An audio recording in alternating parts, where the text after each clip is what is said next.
If your camera isn't locking properly in Crimson Desert, whether it keeps drifting, won't stay on target, or just feels off during combat, there are a few fixes that usually solve it fast. Let's get it locked in.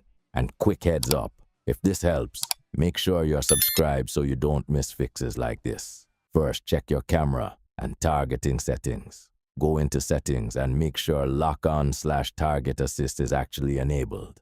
Some updates reset this, which makes it feel like the lock just isn't working. Next, adjust your camera sensitivity and dead zone. If sensitivity is too high or the dead zone is too low, the camera can drift or break lock easily. Lower the sensitivity slightly and increase dead zone, just enough to stabilize it.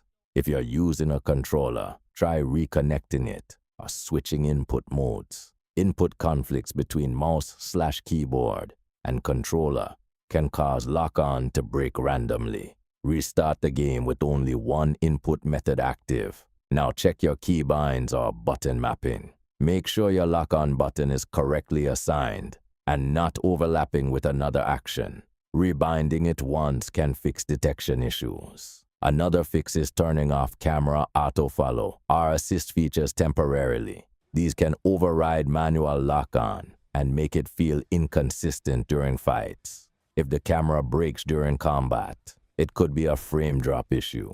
Lower your graphics settings slightly. Unstable FPS can cause targeting and camera tracking to bug out. Also, try resetting your settings to default. If something is misconfigured, this clears it instantly and restores proper behavior. Pro tip: if this only happens in certain fights or areas, it's likely a game-side bug with enemy targeting, not your settings. Restarting the encounter usually fixes it. If this video helped you, hit the like and sub. If not, drop a comment with what the camera is doing and I'll help you fix it.